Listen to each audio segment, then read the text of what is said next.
Hello, I hope I'm audible. So, welcome to the class of data sciences, and today is our eighth day, and we will be doing today decision trees. So, I have already shared the codes with you in case you want to follow because we have lengthy codes today. I will still try to paste those codes on the chat, but I have already shared those who joined late. I don't know whether they will be able to see the chat or else I'll just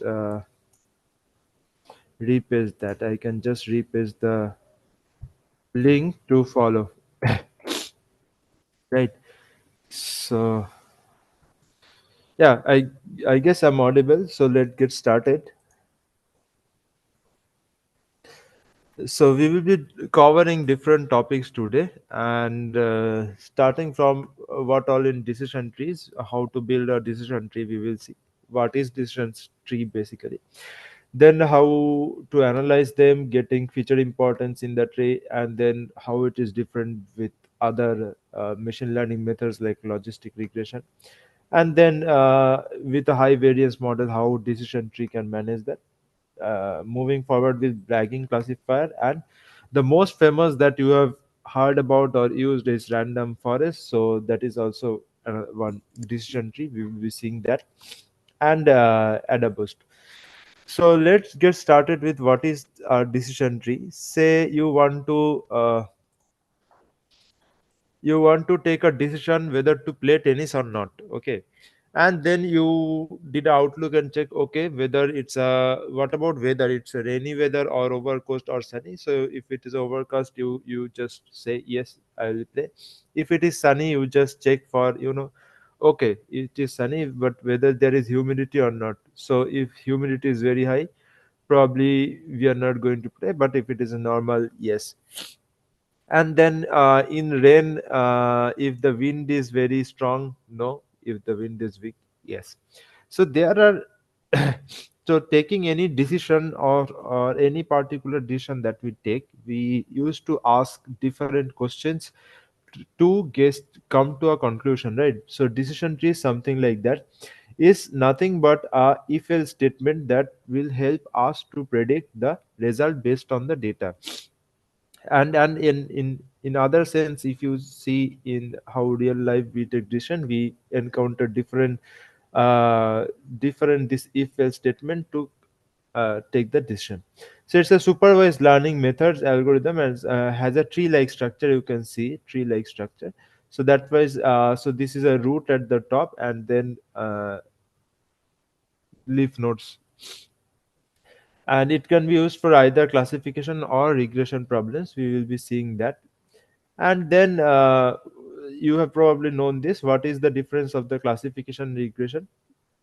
Classification is basically where you have class. So you have different classes like categories, and you're trying to fit your data into that to say that each data points belong to which class or category. So, and in case of regression, we don't use a categorical variable, we use a target variable in place of categorical variable. Also, classification could be a binary classification, and can be a multi-class classification. But in case of regression, it will be used for predicting a continuous variable, and it can be continuous or as well as categorical. Classification is classification. This is regression is a prediction, and then classification is who will or will not subscribe to a digital platform. If you think from a question perspective, you can think of who will or will not subscribe to a digital platform, and where regression could be something like that we are predicting that selling price of a house, right? So that is the thing of decision classification and regression. And how we construct a decision tree. So tree will be started at root definitely, and will be splitted on the based on features. So if you see the last figure, what are the features here? Features are here like weather, if it is sunny, if it is overcast or rainy. So based on the features, we will be taking different data will be splitted. and then iteratively we will be going down across those. We will try to see if those features we can use, get to extend the tree and come to a conclusion until the leaves are pure, or at least at the same category level, that is either 0 or 1 we are getting that. And this can lead to overfitting, as it we can add multiple nodes to reach desired result out on the training set, that also we will see. And this overfitting can be reduced by limiting number of deaths. So these are different methods that we will be seeing on how we can make a good tree and make a good prediction. So this is your root node, and then you have different interlinear node and then a leaf node. And the tree we will be splitting on the homogeneity of data. You have two variables we will be seeing, so outlook and humidity, to determine whether to play tennis or not, that we just discussed. And if the training data shows 90% of people decided to play tennis when it is overcast climate, so it can be taken as top node. And then we can split the data into subset, and then splitting will continue until the target is classified as sufficiently homogeneous or stopping criterion. So there can be multiple stopping criterion too. We'll be seeing that also. And homogeneity you can measure using entropy or Gini index. So that's like very brief introduction. Let's move to the uh, notepad. So I guess you all have access to the notepad I have just shared with you.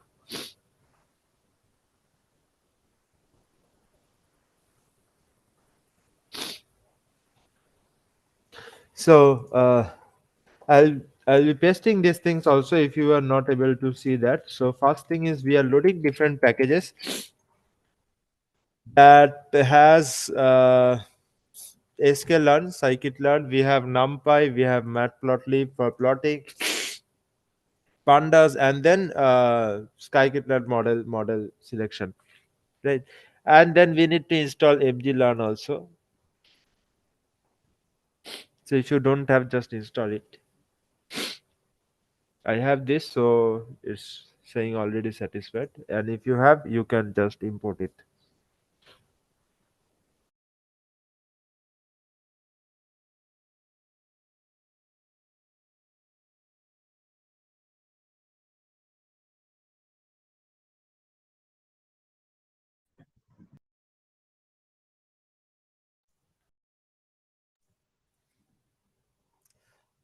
So I'll just paste this also.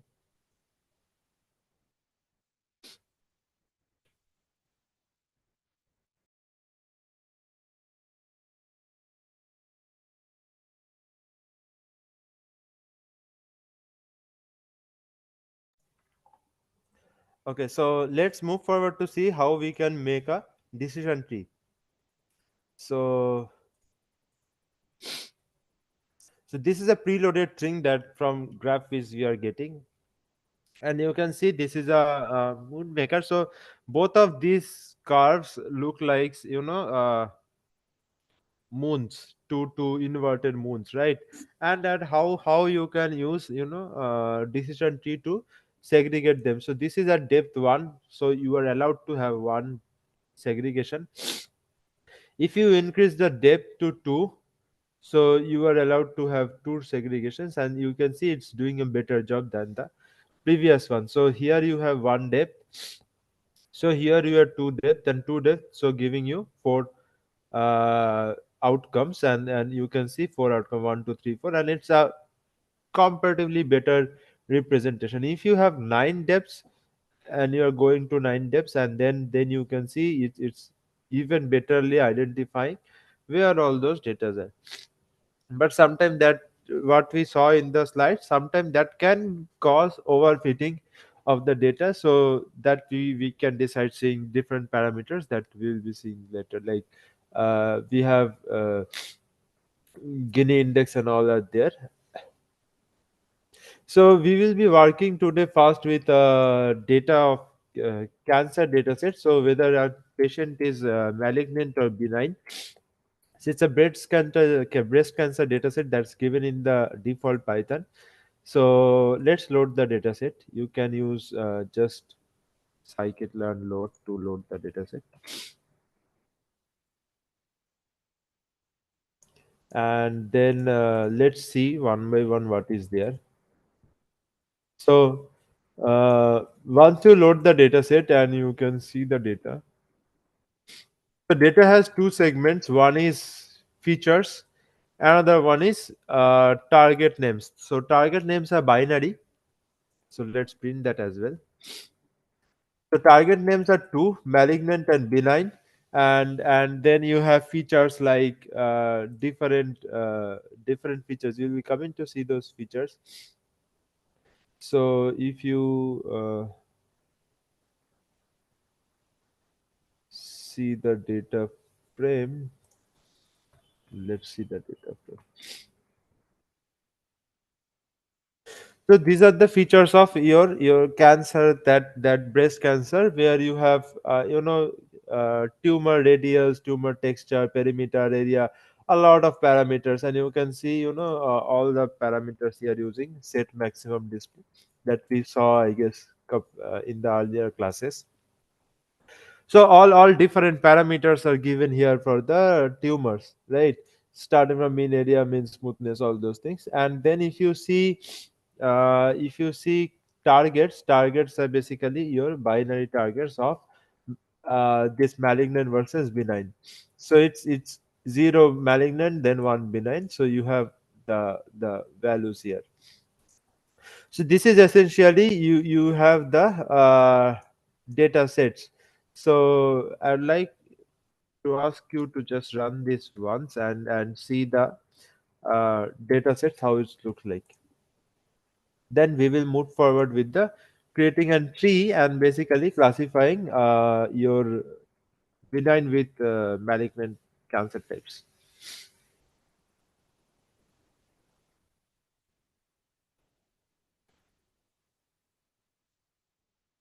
So please try these things on your notebook, Colab notebook you can use.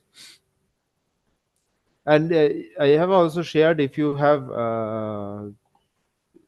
just open the GitHub link, you can also copy paste from there also to see how it comes.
Okay, so let's move forward. I hope some of you are able to load this dataset. So first is very basic things that we will be seeing is shape of data. What is the data size? That is 569 samples with 30 features. So we have 30 features, remember. So number of features are also important, and you can also alter different features. We have seen in case of rank of the matrix. So if you can also find out if there is any correlating features, you can remove that, like directly correlating features, or if there is you can engineer those features to get get better accuracy. So as of now, our data has 30 features across 569 patient samples. And let's see what is their this is count for your malignant and benign. So we have uh, we have benign a little bit more, but it's okay. And it's not that that much biasness, I would say, as of now. uh, and let's see the features name. You can also get the features name. And we have class names here, malignant and benign. You can get also the what are the features name. So I just paste it also in the chat.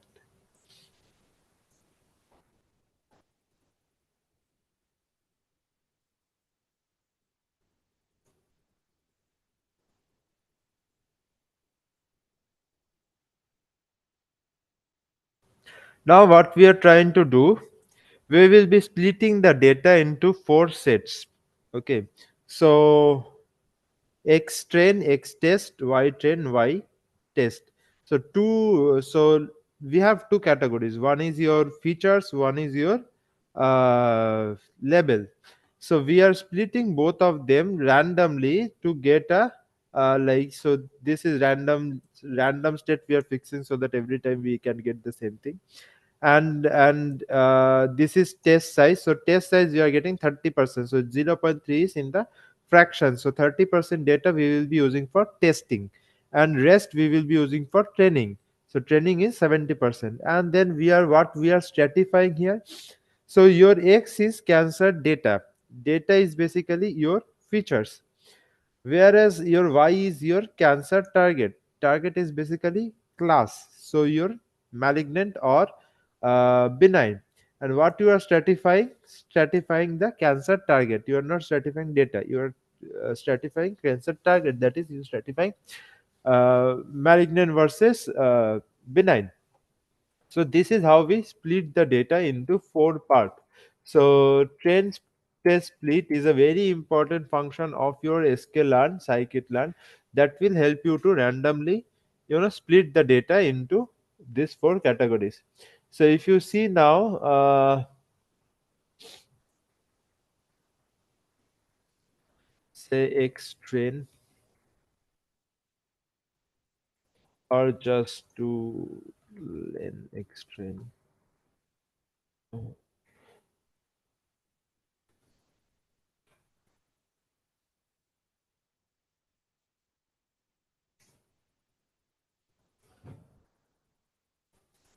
398. You should do shape.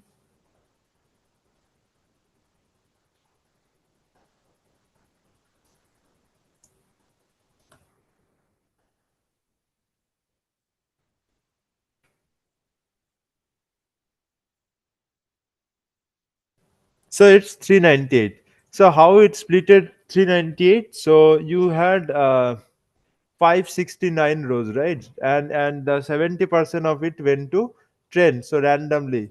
So if you do 569 divide by your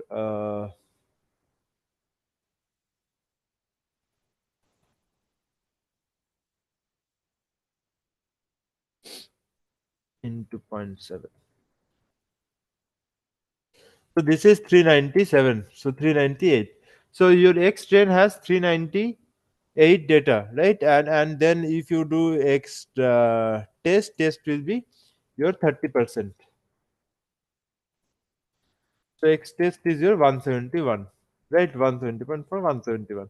And then similarly, if you do your Y train Y test, also you can see this is followed. So you have this split of test and train. And now we will be training the data. So so before we start training the data, you can just also split the data set and check this thing. And we are using here scikit-learn sklearn tree, and then decision tree classifier.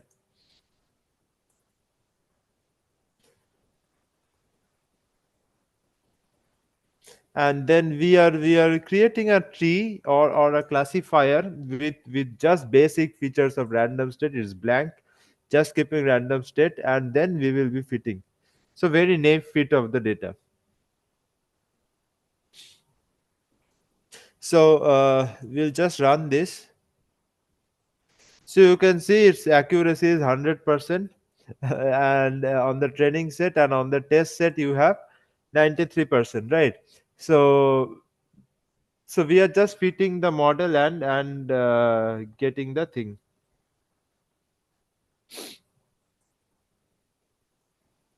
I just paste it here so that you can just try once.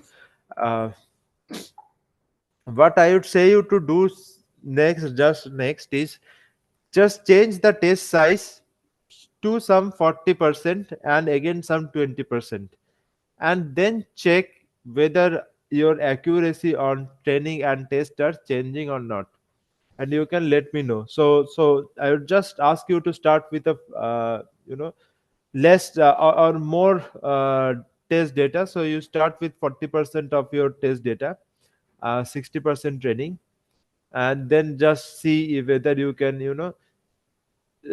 that thing. So this will help you to decide a factor how much data you need to train your model, at least for this specific purpose. And giving more data will make the thing saturated. So just to check that, we should check in a gradient way. So I would rather suggest you to search with zero point 0.2 test size, 2 point, and zero point 0.3 we have already here, we have the answer, and zero point 0.4 to see whether what all differences you are getting in terms of your training set and test set. You can just let me know on the chat as well.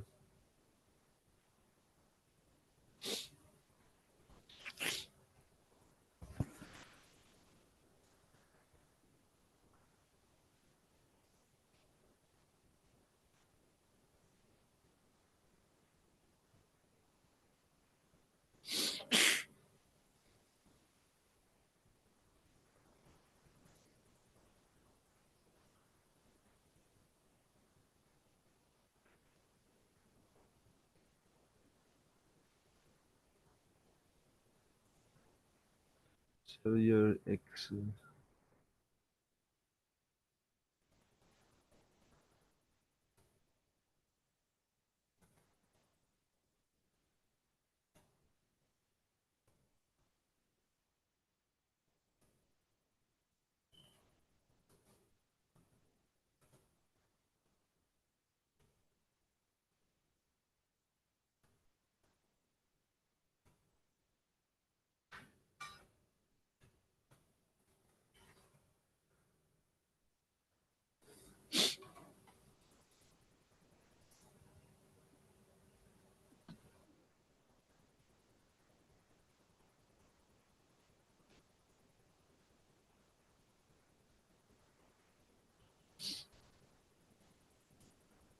So by that time you're doing, you have any questions? If you have any questions with basic decision trees, or any errors you are getting in the code, please let me know.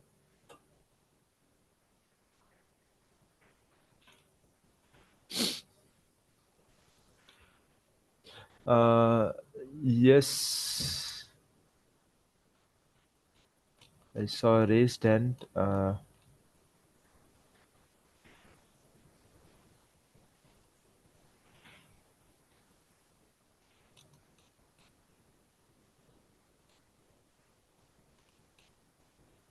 I saw a raised hand. If you have any question, you can just uh, let me know, or put it in the chat or ask me online. No worry.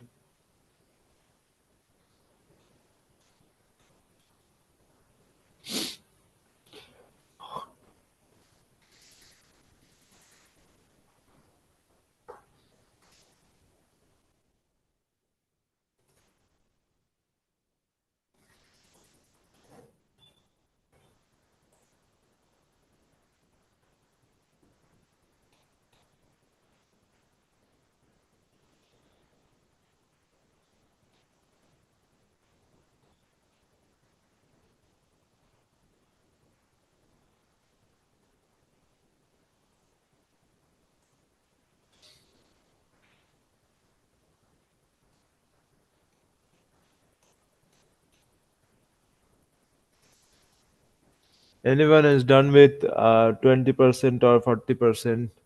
What are the accuracy? Okay, just let me do the 20%. You can just change it to 20% and see what is the shape. It's got reduced, and then you just try this. So what was for 30%? So this is 94%, and with 30% we had 93%. So it did good actually with less number of test size. It did good. So we are basically overfitting it. Or if you can, then just check with 40%.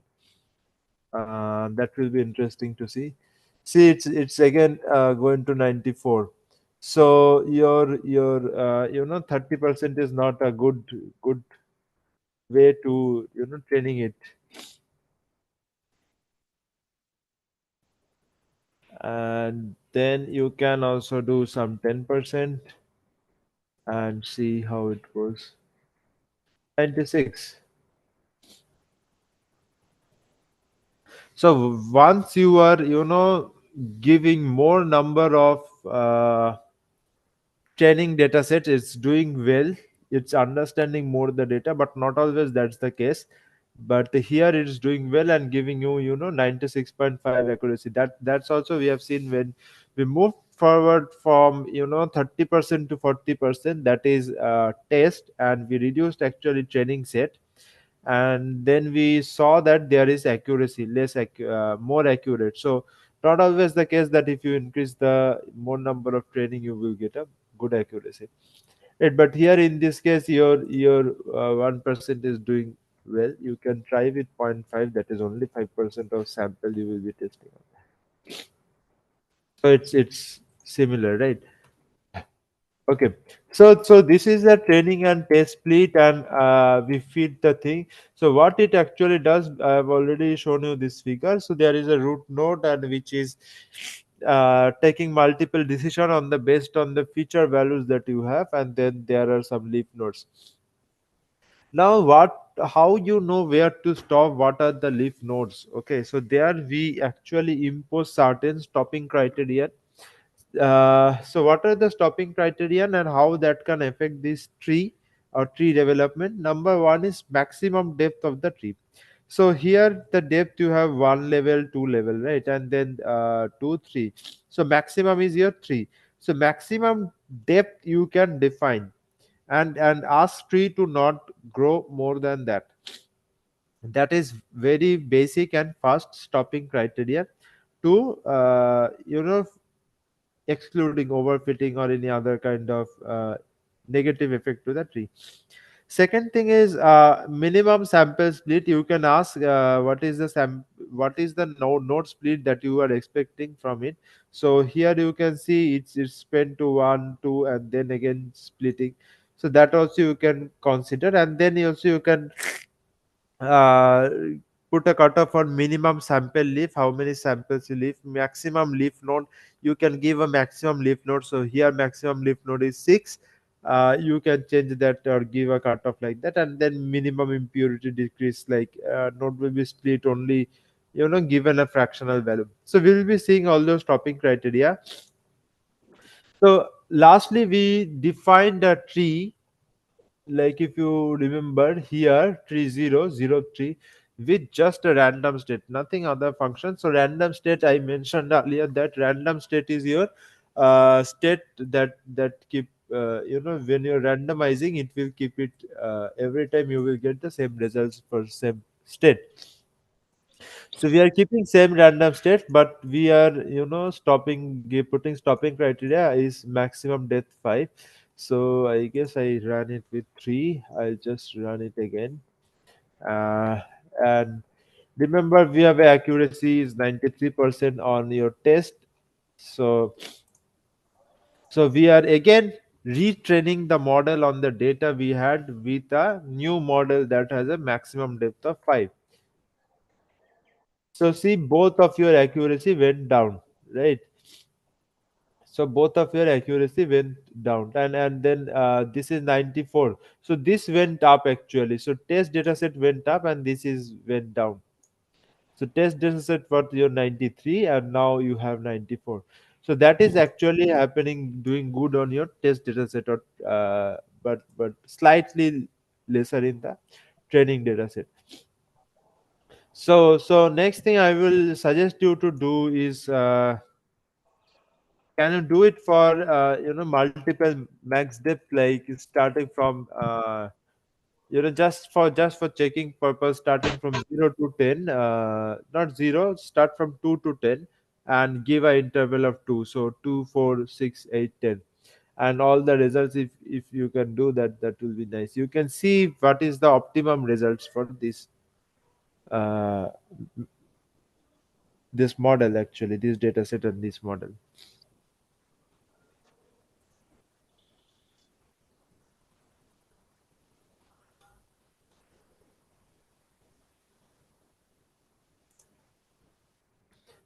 So your exercise here is to change max.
Okay, so let's see. I'll do for maybe 4 and 10. So 4 is not good, bad in both places. Let's do for 8. 8 is as same as your without this, right? So you can maybe check 7 or 6. 6 is also same. So 5 look good, doing good, right? 5 doing, I guess, best in test sets across all these things. Now, what I asked you to do is to search a particular space where all these things are happening and giving you a best results. So what we can use is randomized search CV, and then ask it, like you give a set of parameters, like 2 to 20 to 100, giving a distance of 30, and then you ask maximum depth is ranging from 3 to 11. So 3 to 11, so this will give 3, 4 to 10. So all the maximum depth, and then maximum leaf node is 20, 60, 100, and all those things. You can give a iteration, the 100 iteration, and ask it to find the best results. So once this randomized CV runs, it will give you the, so you have to give a range to randomized CV, and what randomized CV will give you is a maximum where it is observing the best fit of the model. So it's saying that maximum depth 4 is the best, with maximum leaf node is 61, random state is 0, and then you have maximum leaf node 61, that is okay, maximum depth is 4. Yeah, so that also we printed. So decision tree classifier is showing here the best estimator, and you have the print of these things. Right. Now what you do, you ask it to choose the max, so it's giving you the max depth best value. And so you are now making a tree, so decision tree classifier. So earlier you created a classifier with just max depth. You have now a much more things to consider to make a model, right? And then train on it. See, it went down, but this went out from 94 to 95%. So last time we have 94.7 on the test, and now we have 95.9 on the same data set, right? So that's how you improve the thing, and you figured out what all are the best option for you to find out, right? Now, so now you can, tweak this parameters to improve the results even more. So before I move to the next section, that is analyzing the decision tree, I'll just recap what we discussed. We started with loading packages. Then this is one example we have seen. We'll be seeing those kind of plots again. And then we loaded the breast cancer dataset, which has nearly 30 features across 570 patients. We have to check the data and then find out what are the class. So class finding is very important to notice whether there is any class imbalance at very beginning or not. And then you can figure out what are the features name. Splitting the data, very important function is trend test split, and then fitting the data on one normal decision tree classifier. Then we improved it with multiple features, and we tried to see to come to a particular set of features using randomized search CV. And then we have, then we train the data set with that particular features and get a better accuracy on the test case. So this is what all we just tried with the decision tree.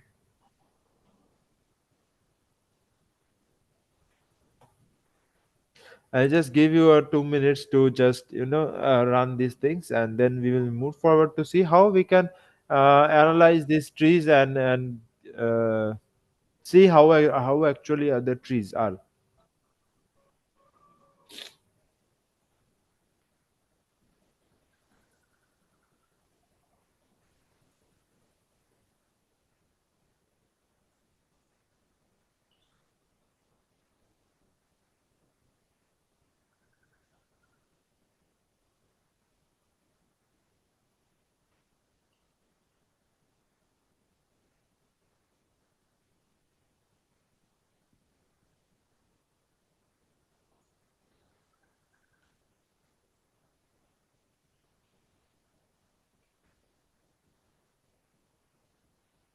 So if you are not able to follow me from here, I have also shared the code I mentioned, and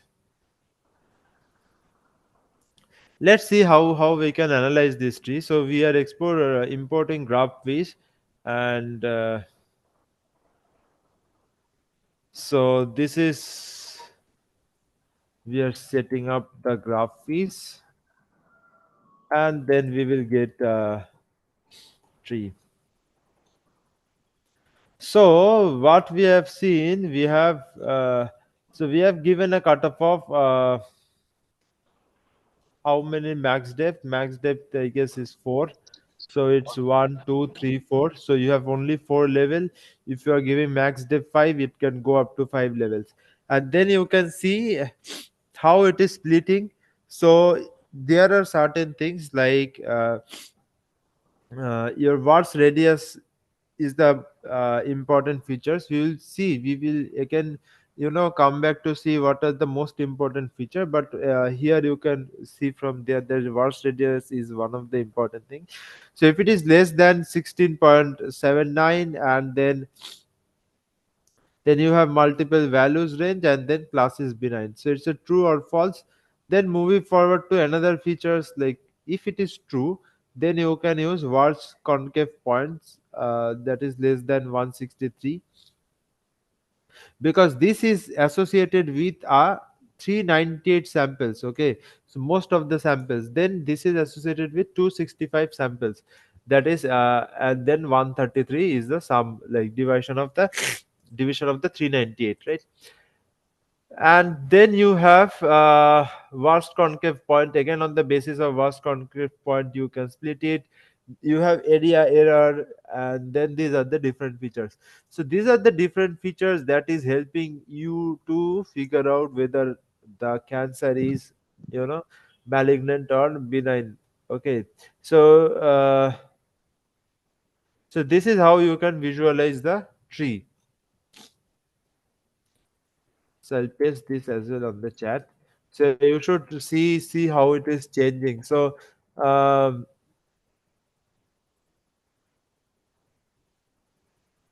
so you can do one thing is, just for the checking, maybe not now, if later, change maximum depth to particular, 5, or keep it 5. As of now, this is 4. You are seeing 4. You can change it to 5 or something, and can uh, see how the tree is changing and what all parameters are changing. Are you getting worse radius as the root or not, or if there is anything else that is, there. So this is your tree structure that you can get.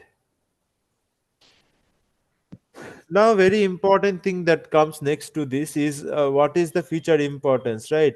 So there is a parameter called feature importance. You can call it, and you can plot a bar plot also to see what is the feature importance. And you can see clearly the worst radius is one of the major deciding factor, and it is also shown from here that it is one of the majorly decision factor, right? So that is also has shown here.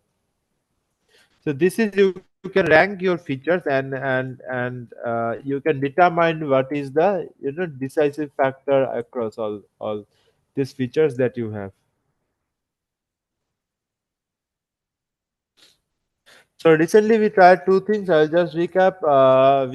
We saw that how we can use, random search CV to find best fit, then use that as a model and see the tree, how the tree looks like, and moving forward to feature importance, what are the feature importance, and whether that is matching with your the tree that you had.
So I hope you got this figure.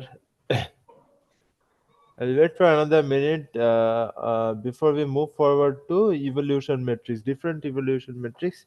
So you just try these things, and can let me know if you are getting any issue.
Okay, so let's move forward to evolution matrix. Before that, just imagine in this tree, right? You have this tree.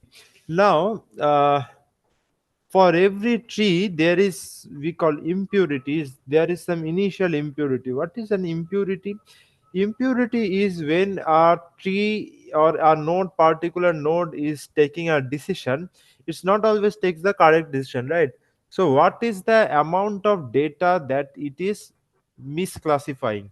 Is its impurity, right? Or mixed class or target values, it's missing. So that's its impurity. And then for a particular node, impurity is also basically identified as the impurity of its child nodes. So what is the child node impurity also it is getting, that is also taken care of. So that actually essentially gives you a importance, right? So let's move forward to the slide deck. What we discussed just in the last slide is how to measure the quantification of homogeneity. Okay, and then we had two. One is entropy, another one is Gini index. So what is entropy? What I was talking about. So information gain is maximum when you splitting happens using the feature y.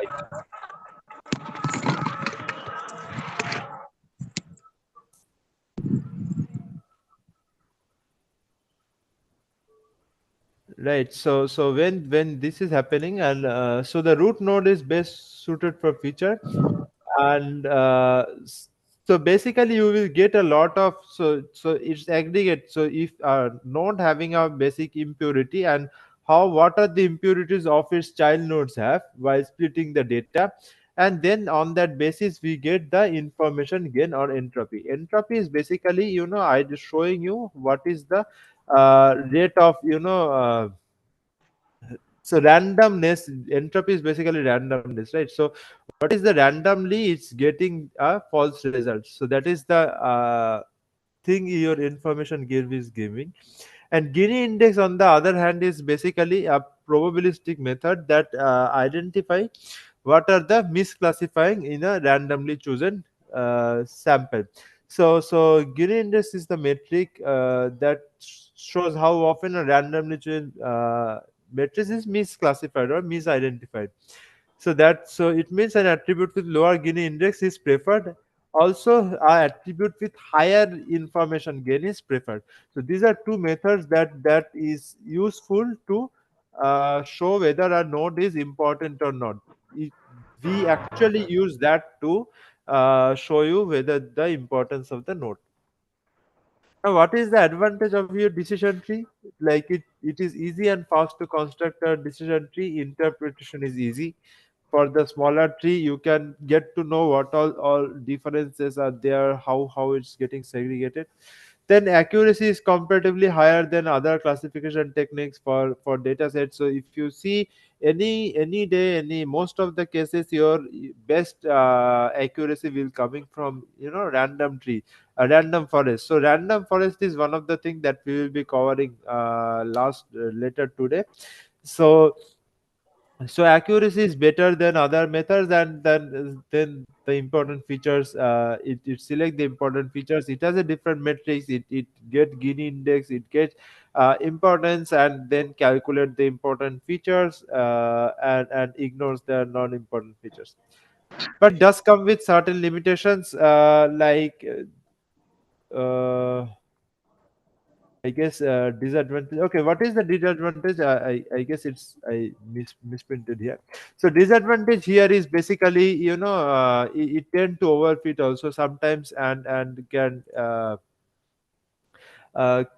give you, if you are not restricting to the length of the what is the maximum depth of the tree, then it's a problem. It can keep going on for a while, and that can cause overfitting there. So let's see. Let's go back to the code, and so calculate these things, and then we have a confusion matrix to see, right?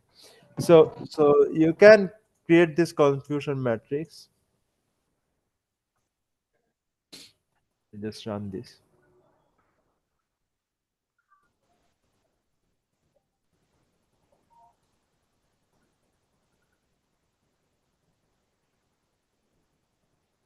Mm, okay, I have to import that.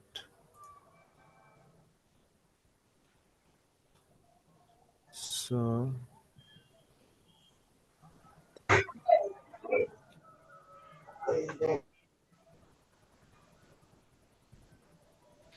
let's import confusion matrix.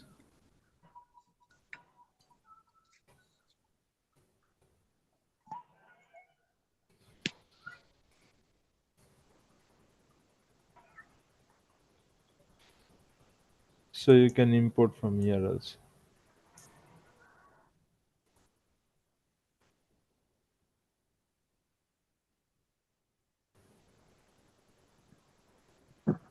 So you can see in the cross, so your zeros are predicted 0 as 59 most of the cases. Your ones are predicted once 105 times. Good. Higher these things is higher. And then what is the wrong level prediction is your two things, that is 0 is predicted as sorry, true level is 1, which is predicted as 0 is 2, and then your this is true level 5, this is. So from here you can see how good a model.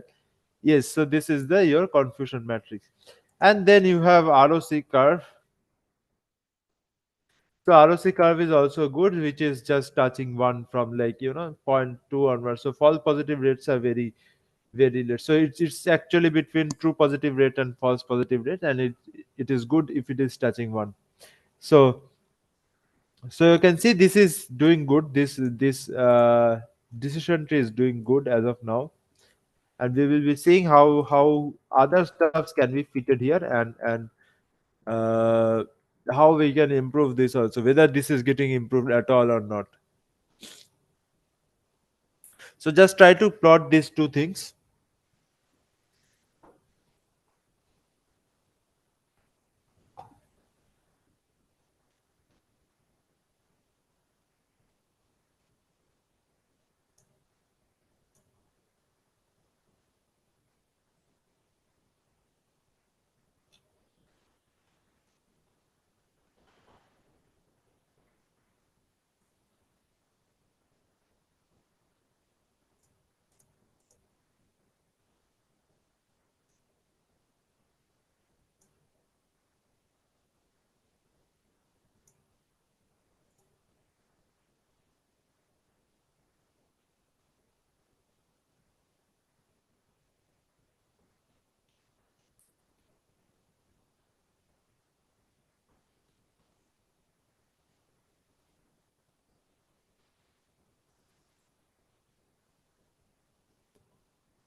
Okay, so let's move forward and see how a decision tree is different than a logistic regression.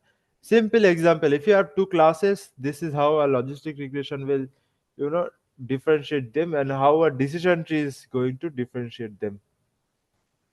So, but in case of these things, a decision tree is better, where you have very different data rather than the simple differentiator. So, so this is the difference here.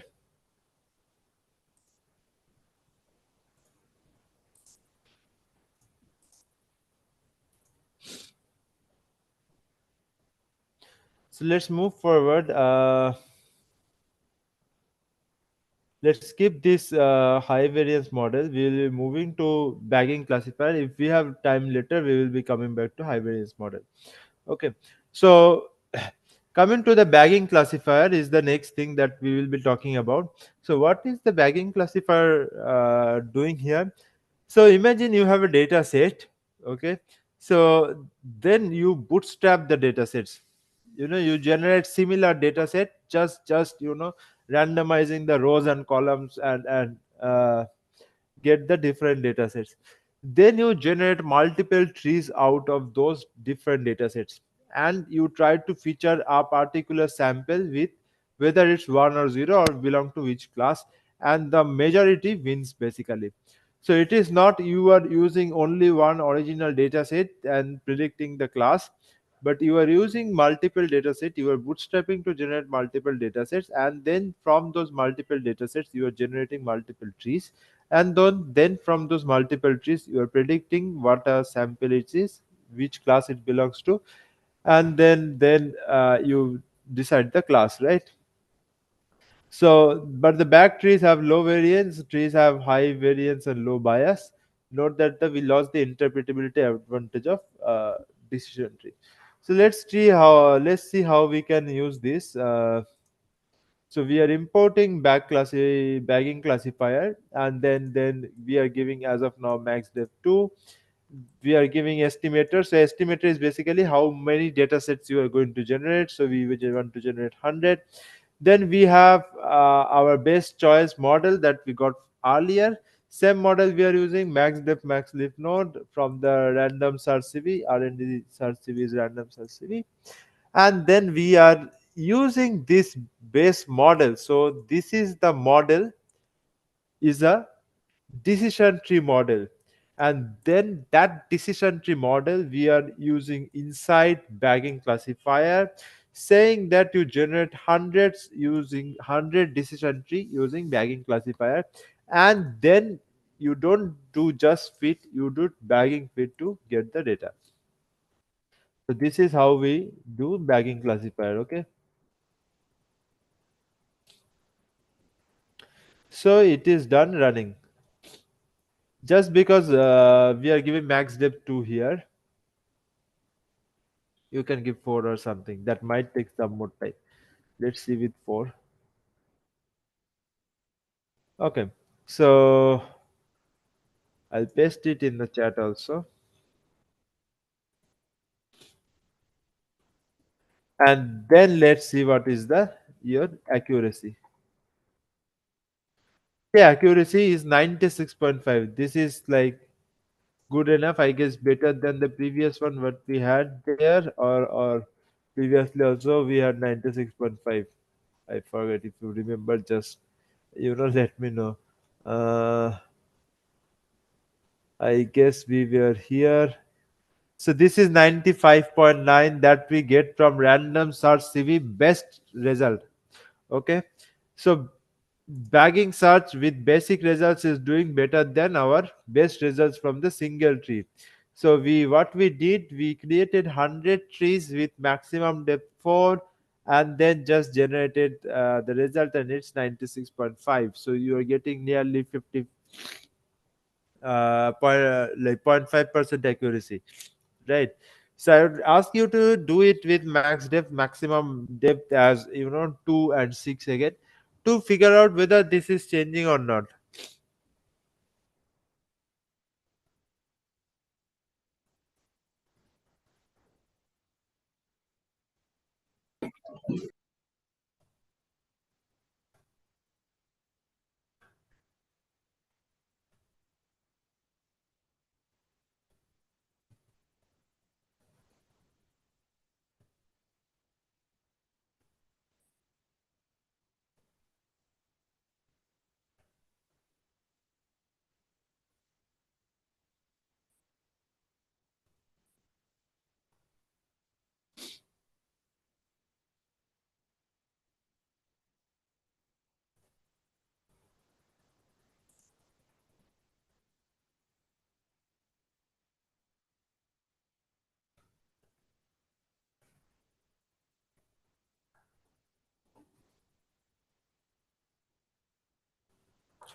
So just let me know if you are getting the accuracies in the chat.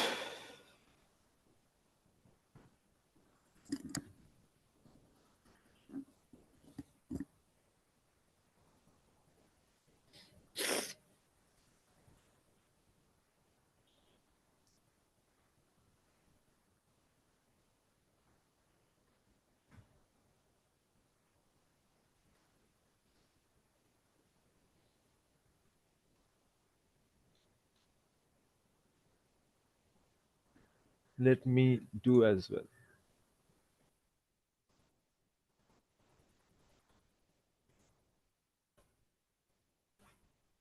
So it's see 95.9. So it got increased. You can increase the to 10,000 trees. It might take some more time. Okay, it's done. 1,000 trees is doing fantastic. So you can see it's went to 97.1 percentage. Very nice. So and then if you increase it to 4, this may take much more time.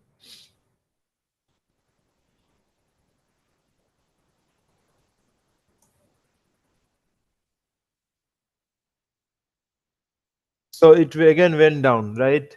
So it's not always the thing you that's getting overfitted. So two is good, 2,000 is good.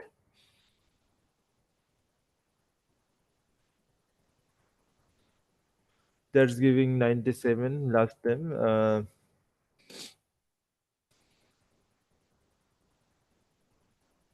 Okay, it's getting changed also. I guess we haven't set any random seed here, so that's why this is giving. This is changing, but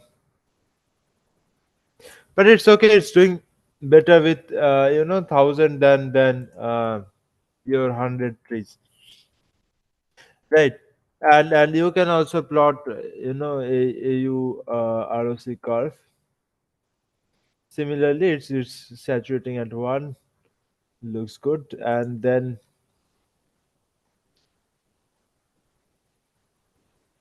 so you can also random search CV maximum depth and n estimator also. Uh,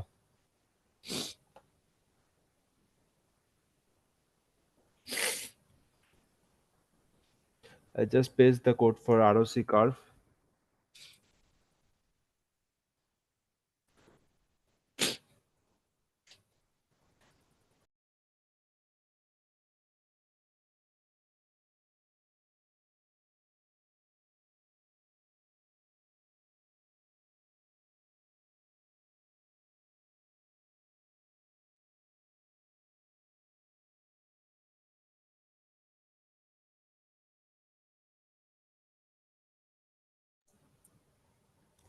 And then let's see the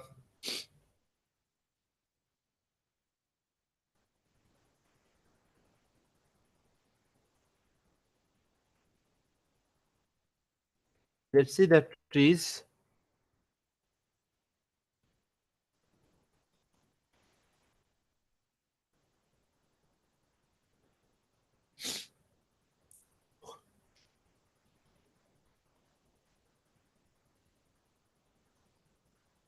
So we are using so we rank different estimators, and then we are taking two estimators and finding how the trees looks like.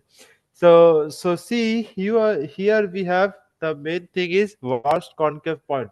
So earlier tree, what was the top thing? If you remember, it was worst radius, not concave point, right? Now what we are seeing is worst concave point.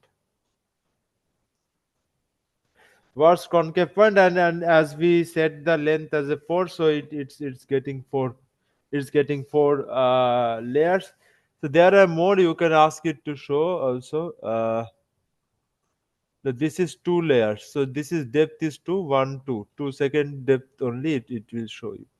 And then also you can see what is the second thing is doing. Second thing is the worst area. So we had two estimators, we had multiple estimators, so we are picking top 2, 0 and 1 and seeing how different the groups are. So for this is the worst area, and this is followed in 249 samples, right? Here also 251 samples this is coming. That's why this comes as 0, first ranked first, and then this is ranking second. So I'll paste this as well in the chat.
So let's move to the next thing, that is random forest classifier. One of the major like important thing. So this is one thing that also we had is like how you can improve the machine learning model. This is general for everything. So you can use large data for training purpose. We have seen that thing. You can tune hyperparameters that number of leaf, what all things we have, like max depth, how many times we are iterating, sorry, so how many times we are iterating, all those things you can do for hyperparameters. And you can use combine two or more models for the better prediction, like we used baggy uh, classifier. So bagging classifier is here, is we are using two classifiers. So base model is your decision tree classifier, which we are using under bagging classifier, right? So that is one thing. And then we had random forest is one of the strongest and maximum used prediction model that basically you're splitting the branch. The model, why it basically depends on the most number of trees, so it's called forest. The model prediction of this that can be improved by random forest. By splitting the tree, predictor will randomly sample from a full set of predictorship. So you have a m that is just randomly sampled, and then a full set of data set that can be used as a split candidate. And random forest only will use the m predictors, and another set of m predictors will be in the next split for the better prediction, right? And you can use decision model n number of decision models, something like that. This is just for an example. So so let's see random forest. Yes.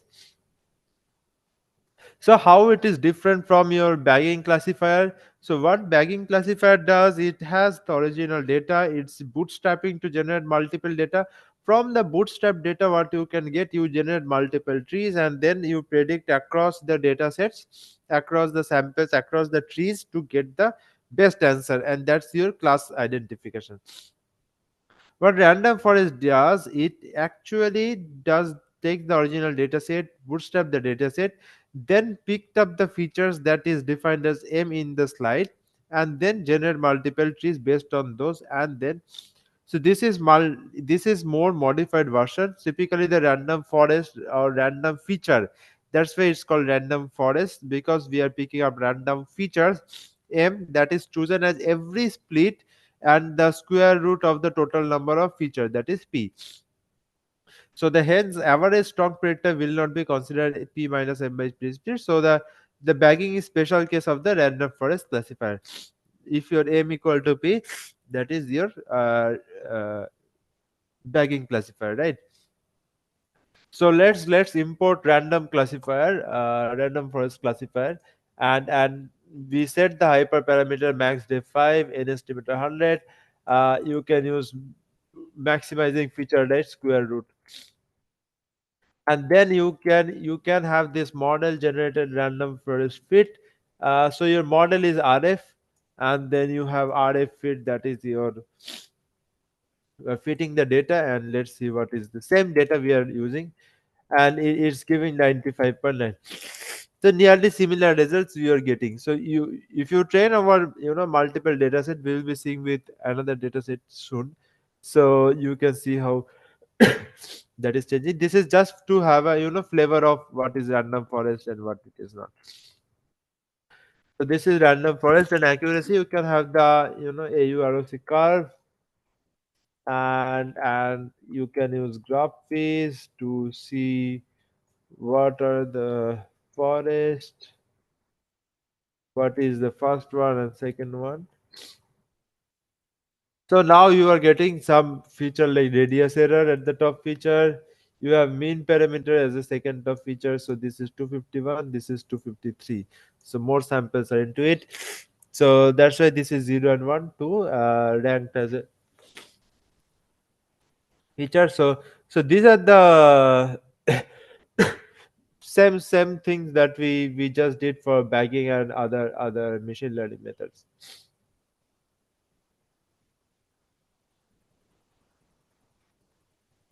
So you can just try this. You can change these hyperparameters to train the model better, or you can use grid search or random search CV, that with what we use there. Similar way to find out what is the best fit for the random forest with the datasets.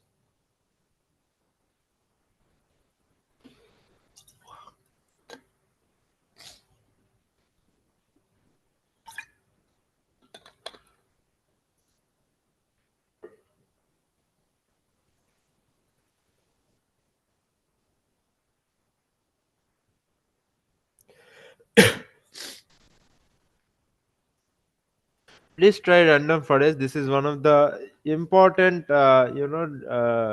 machine learning method that I guess if you are moving forward with machine learning, you will be definitely using almost day-to-day basis or very frequently.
So if you're done with random forest, let's move forward on another data set called moon dataset. So we have seen some of these data sets earlier. These data sets are placed in such a format. We'll be seeing that format. So it looks like a moon. So difficult to So this is why your labels. We are stratifying Y. Test set size is 0.3. You can keep any random state. And I'm training the random forest.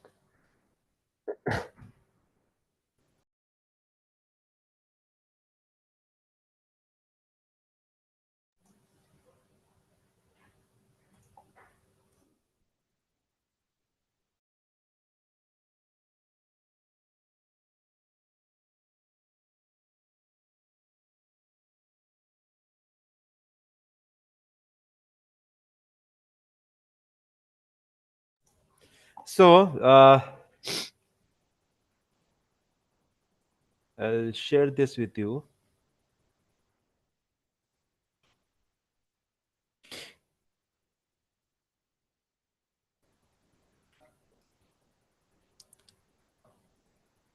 So once you generate the data set, we will be seeing how it actually helps to find, classify the things.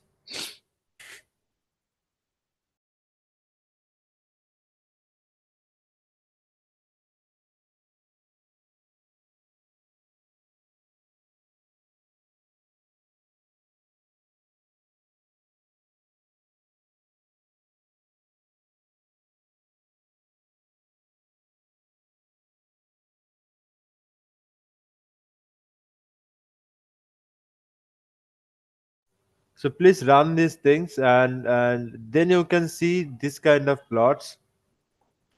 So first we are plotting with, decision trees. If you have zero trees and then followed by first tree, second trees. So this is the moon structure. You have two moon structures. How you differentiate that? And while doing that, how, how random forest is doing that, you can see from clearly from here, it's doing far better than any of these things. And it uses a lot more trees and lot more unique features to find out the tree.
Okay, so the next thing that we will quickly cover up is adapt boost, that is adaptive boost classifier.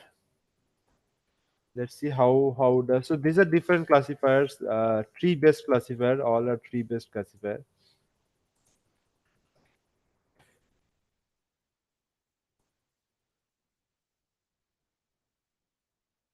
So it's also similar. So you can tune hyperparameters to get even better results,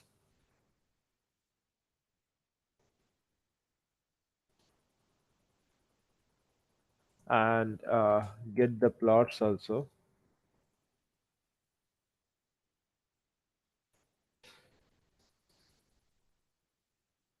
So it's finding worst radius as one of the 398 highest thing, worst concave points, again 398, right?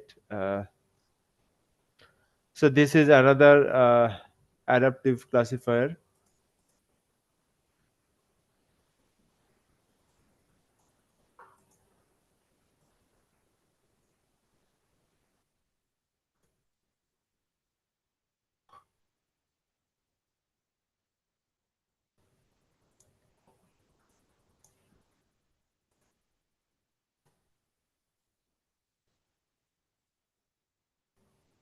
Can print those things also and can plot ROC curve.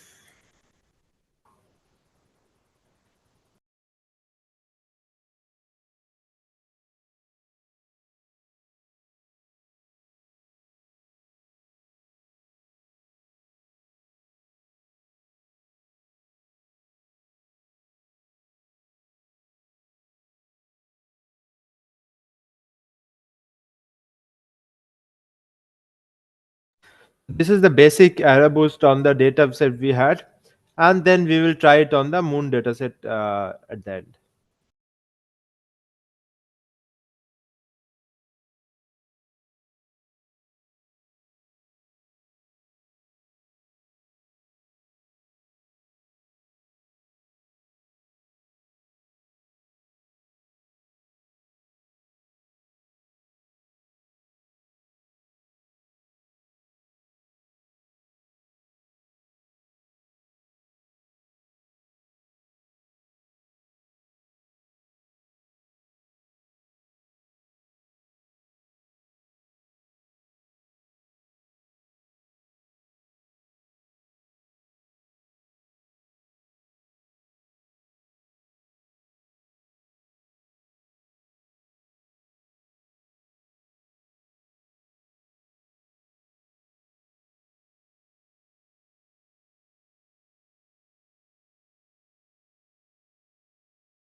Okay, so if you are done with this, let's move to AdaBoost on Moon dataset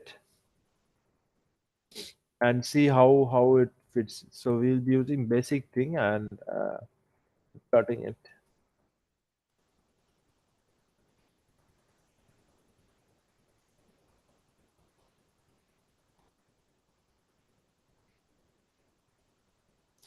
This is multiple tree structures, but when you are talking about AdaBoost,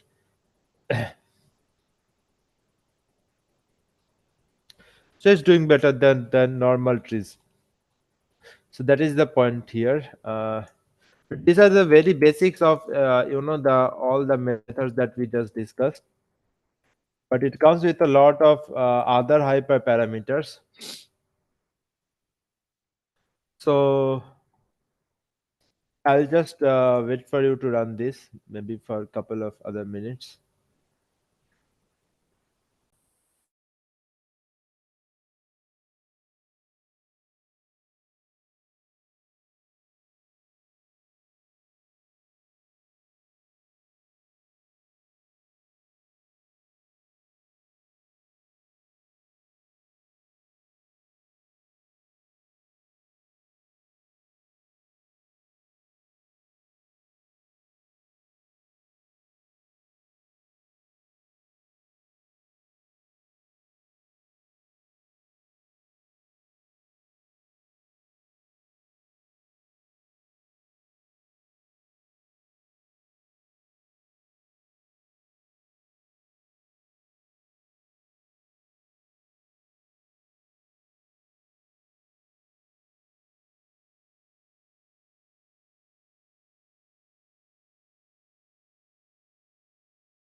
So what you can do also, so we have one last thing, that is hyperparameter tune. What we have seen, so how we can increase this predictive power. Number of tree we are giving in the forest, so increasing that often gives you better prediction. Maximum number of split node features to split a node, and then model speed we can add using multiple threads, and validation we can use different cross validation methods like out of bag validation. So different cross validation is also there. So this is overall what we had with trees. So I'll just quickly recap you what we have seen today. So to start with, we had decision tree. We have seen how to build a decision tree, analyzing a decision tree, getting feature important features, and then analyzing. We have seen using different methods, like we have importance feature, we have Guinea. We have seen trees versus logistic regression. We skipped high variance model. Then we have seen how we can use two models, including bagging classifier.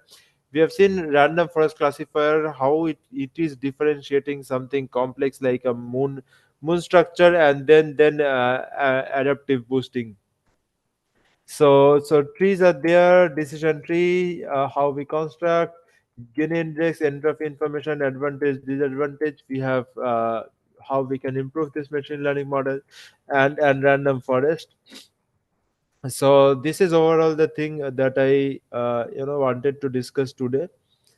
So I also have shared the code with you, which you can just open and check, and maybe you can try later if you're not able to do within this time frame. uh, so yeah, so if you have any question, I will be here. If you have any doubt, or you're not getting anything, just let me know. Also, I will be sharing this feedback form. If you can fill it, it would be nice.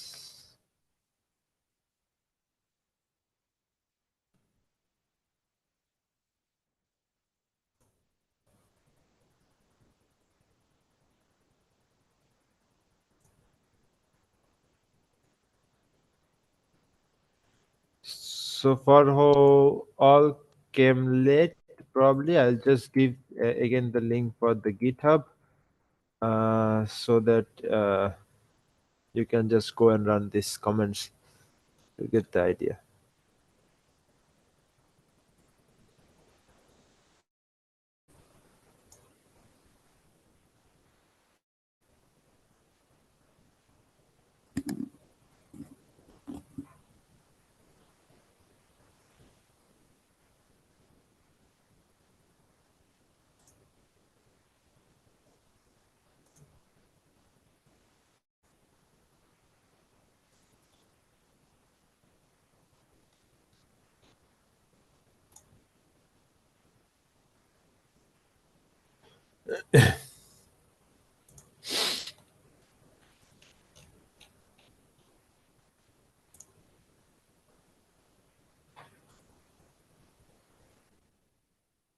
Thank you all for joining. And if you have any doubt or getting any error in the codes, I'll be here for some more time. If you don't have, you can uh, leave them.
Okay, so if you don't have any question, then we'll probably can conclude this class, and Roshan will continue again taking class from tomorrow.